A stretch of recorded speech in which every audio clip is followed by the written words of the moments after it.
Chapter number 2 का example number 4 करते हैं। Find a quadratic polynomial the sum and the product of whose zeros are -3 and 2 respectively.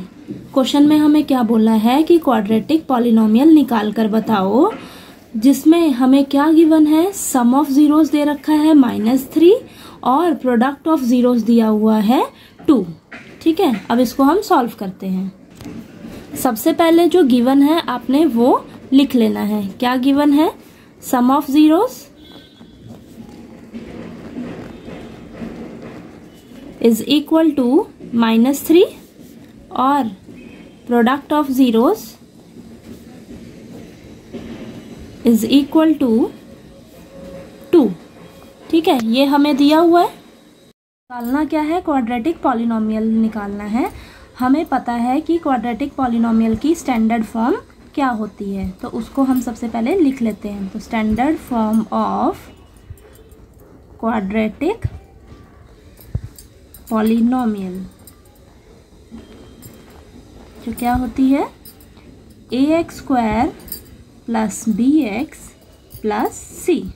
ठीक है, अब हमें इसमें क्या क्या निकालना होगा? a पता रहना चाहिए, b और c इन तीनों की वैल्यूज़ पता होनी चाहिए। तो उससे क्या होएगा, हमारा क्वाड्रेटिक पॉलिनोमियल निकल कर आ जाएगा। अब वो कैसे निकालेंगे? हमें क्या दिया हुआ था? सम ऑफ जीरोस दिया हुआ है। सम ऑफ जीरोस को हम कैसे लिख सकते हैं? Alpha plus beta. ठीक है, जो कि क्या दिया हुआ है? -3। ठीक, और अल्फ़ा प्लस बीटा किसके इक्वल होता है? -b/a।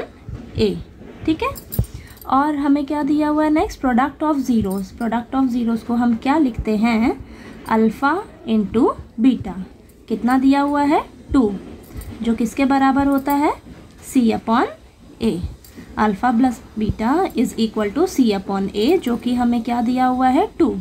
ठीक है, अब हम क्या करेंगे? a b c निकालने के लिए हम जो दिया हुआ है, जो गिवन है, उससे कंपेयर कर लेंगे। कंपेयर करने से हमें a b c की वैल्यूज़ मिल जाएंगी। ठीक है, पर आपने एक चीज़ का ध्यान रखना है हमेशा कि जो a की वैल्यूज़ है ना, वो सेम होनी चाहिए। अगर सेम नहीं है तो आपको सेम बनानी पड़ेंगी। पर यहाँ पर a की वैल्यू कुछ दी नहीं है, यानी कि 3 के नीचे हम 1 लिख लेंगे और यहाँ पर 2 के नीचे 1 लिख लेंगे। ठीक है, अब यहाँ से आप देखोगे -b किसके बराबर है? -3 के, लेकिन हमें क्या b की वैल्यू चाहिए। आप यहाँ पे लिख लो -b is equal to -3। Minus से माइनस कैंसिल हो जाएगा, b की वैल्यू क्या निकल कर आ जाएगी? 3। b is equal to 3। ठीक, यहाँ से a की वैल्यू कितनी आ जाएगी? 1। a is equal to 1। अपने आमने सामने वालों को कंपेयर कर लेना है। ठीक है, अब c की वैल्यू क्या आ जाएगी? यहाँ से c is equal to 2। c is equal to 2। अब हमारे पास a b c की वैल्यूज़ निकल कर आ गई हैं।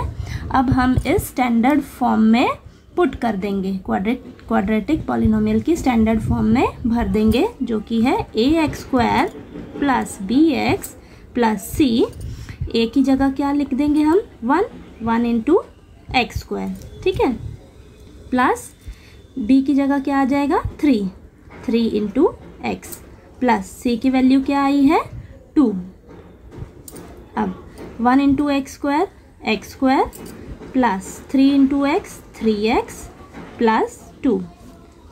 हमारे पास ये क्वाड्रेटिक पॉलिनोमियल की इक्वेशन आ गई है। ठीक है, और एक और मेथड है इसको करने का। हमें standard form of quadratic polynomial को और किस तरीके से लिख सकते हैं? x² minus sum of zeros bracket में इंटू x प्लस का प्रोडक्ट ऑफ ज़ीरोस। ठीक है, अब x² minus sum of zeros कितना दिया हुआ है हमें? -3। तो यहाँ पर हम क्या करेंगे? ब्रैकेट में -3 भर लेंगे। ठीक है, और बाहर x लिख लेंगे प्लस प्रोडक्ट ऑफ ज़ीरोस कितना दिया हुआ है हमें? 2। ठीक है, तो यहाँ पर हम 2 लिख लेंगे। ठीक, एक्स स्क्वायर माइनस माइनस कितना हो जाएगा, प्लस 3x प्लस का 2। आपके पास ये इक्वेशन निकल कर आ गई पॉलिनोमियल की। ठीक है।